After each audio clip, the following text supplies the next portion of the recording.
This is Specialist Enrique Roman Martinez, age 21. And on May 28, 2020, Mr. Martinez' severed head washed up on a shore in North Carolina. Now, this is what we know. 7 military personnel, Mr. Martinez included, went camping on a seashore called Cape Lookout for Memorial Day weekend. They said they just wanted to get away. It was going to be a long weekend and they just kind of needed a breather. Only Mr. Martinez ended up with his head severed.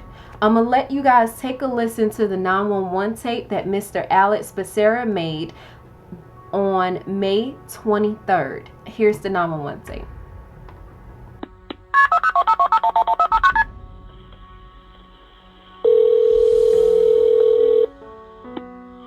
Carter, I can't 911. What's that? Just the emergency? We are on Cape Lookout. We are at Cape Lookout Island, and between mile marker 46 and 47 by the jetties. And we lost our friend. We don't know where he has gone, and we're kind of worried that something happened to him. Notice he says friend. Where's the last spot you saw him at? So we all went to bed last night, and when we woke up, he was not here, and we've been looking for him all day. We were trying to find the park ranger or their offices or anything, until we went all the way to the ferry, and we found that we needed to dial 911. We weren't sure if that's what we had to do out here. So yeah, we can get Park Service in contact with you, sir. Are you on Core Banks or Shackleford? Are you like close to Cape Lookout? We're on Cape Lookout. Okay. Oh, I see where you're at. Okay. All right. And how long has he been missing? Then I woke up at 8:30, and we've been looking for him all day. We weren't sure if we might be afraid that he might have hurt himself, or we're really not sure. Okay, hold on 1 second. And you said between mile marker 36 and 37? No, 46 and 46 and 47. Okay, sorry about that. No, you're fine. And when was the last time you saw him? So we all went to bed at 12:03. That's when we all decided to go to bed, and that is the last time we saw him. Okay, hold on 1 second, sir. All right, sir, I'm sorry about that. What's the phone number you're calling from? Okay, what's your name? Alex. And how old is he? He is 22. 22. Or 21. I'm sorry, 21. Okay, and does he have any physical, medical, or mental conditions that we need to be aware of? He did. He wasn't diagnosed. Notice how he just throws that in there. Okay. Okay, I just need a description of him. What's his race? He is Mexican. Okay. He has black hair, brown eyes. And what's his name? His name is Roman Martinez, or Enrique Martinez. Okay, and you know what kind of... Sorry, it's actually... I'm sorry. Let me just backtrack. It's no problem. Enrique Roman. I'm sorry. That is Enrique But Roman. that's your his friend? name. Yeah. Clothing he was wearing at all? Okay, do you know what kind of clothing he was wearing at all? So he was just, when we last saw him, he was just wearing blue shorts. Do you know his height or weight at all? I would say he's around 180, 185, and he's probably 5'6", 5'7".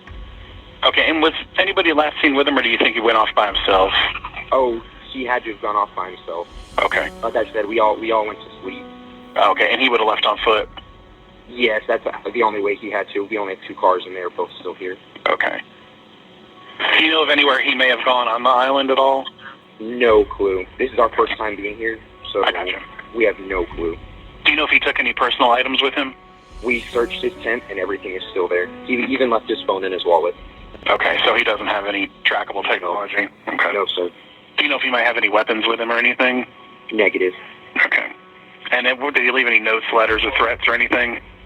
We have looked through everywhere, and it's Nothing. Not his phone. We don't have the password, so we can't look on that, but he has not. All right, sir.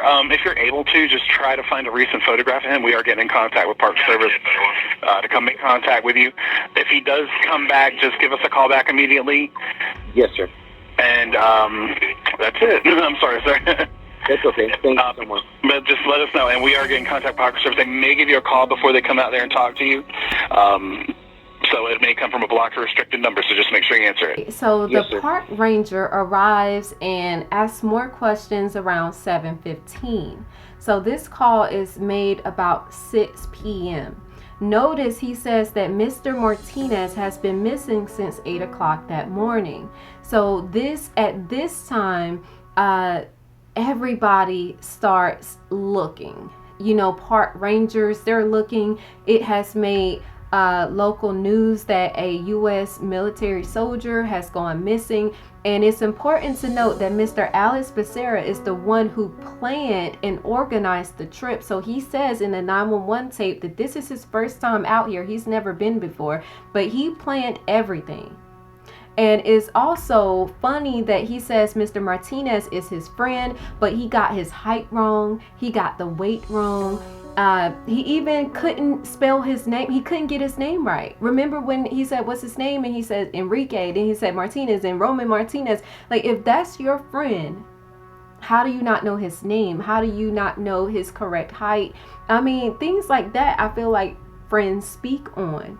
And he's acting, he says that he left his wallet and everything. So if someone left their wallet, their cell phone, and they are missing when you wake up at 8 o'clock in the morning, why do you not make a phone call until about 6:45, 6:30 p.m. that night? Also, it's important to note that park rangers actually approached this group of military personnel and asked them to remove the 2 trucks because they were parked too close to sand dunes. So the park rangers met them or rolled up on them about 2 p.m. that afternoon and asked them to please remove their trucks, because where their trucks were parked at, it was blocking sand dunes and there's an impending storm coming. So they did that. At no time did they mention that their friend had been missing. So the search is continuing. They went camping on the 22nd. The phone call is made on the 23rd. This starts a huge search, you know, because the military is involved. Military personnel is involved. You had park rangers, you had the Coast Guard, you got the FBI getting involved. Everybody searching, and then bam, his severed head washes up on shore. And when the autopsy was done, the autopsy noted that his head was not severed by wildlife like a shark or a motor on a boat, that his head had been I don't want to use the wrong word here. His head had been disconnected by man-made items, like someone took off his head. I'm trying to say it in not such a gory way, but someone severed his head by man-made means. So at this point, it becomes a homicide, and the U.S. Army says, okay, we're taking over the case, and it just goes radio silent to the public. No more information is released.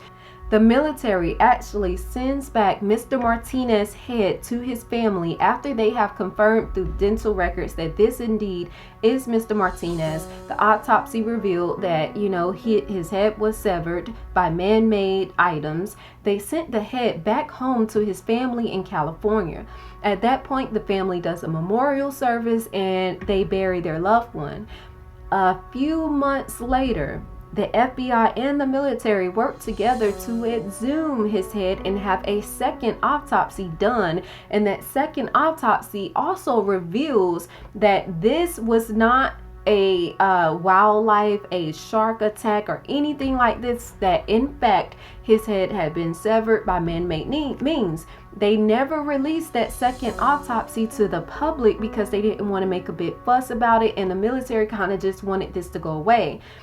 In the meantime, though, they did manage, a few months later of this year, they managed to charge Mr. Alex Becerra, the planner of the trip, because he lied and said that he and I think it was Private Anna Marie and Mr. Landrum, Private First Class Mr. Landrum, they said that they had left. They had caught the ferry. They had no idea where Mr. Martinez was. They weren't even around him. They really just lied. So they ended up getting charged with lying. A story also came out that Mr. Martinez was a drug dealer who was there to sell the 6 other people that were there acid. So they were all tripping off acid. At that point, the military, they're offering a reward, and they post on the Facebook page, along with park rangers and FBI, they post, if anyone has information, you know, $25,000 will be yours if you can give us some information. A Facebook user later commented, oh, these look like the 2 trucks that were speeding on the beach that day. We were on the shore and they were just speeding. It was 2 silver trucks. They were doing the most and loud and just really being obnoxious, things like that. The Facebook post actually got the color of the car right and also noted that there were 2. At this time, the 911 call had not been released to the public. So the military, the FBI, they're like, whoa, this is a real lead. This is a real tip. So then they upped the reward to $50,000 to anybody that has even more information. I don't know if that first person even got anything for his information, but they're like, hey, money makes people talk. Let's increase the reward. Meanwhile, no one has been charged with Mr. Martinez's murder, even though both autopsies revealed that he was dismembered. His body was never recovered. His body has never been found. Any parts of his body has not been found. They have no idea. The FBI, the military, they have subpoenaed phone records. They've gone through a lot of stuff. So I do feel like they wanted answers too. But then it's important to note that a lot of Fort Bragg military soldiers go missing, and this is not the first body that have washed up on the Cape Shore lookout. Like, this is not. So I feel like if anybody was gonna do something janky or sneaky, this was the place to do it. If you look at the way the island or the shore is laid out, it's kind of enclosed, so it's not even open to the public, very private. I think the military is just trying to get this case to go away, because they have not said anything, done anything else. I think they've just come to dead end after dead end, and they're just gonna sweep it under the rug. That's my personal opinion. Comment below, let me know what you think.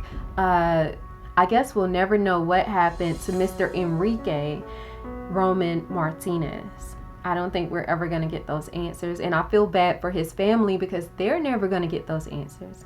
Anyway, comment below, subscribe to the channel, guys. Thank you for showing so much love to the channel, and I'm gonna keep these true crime videos coming all year.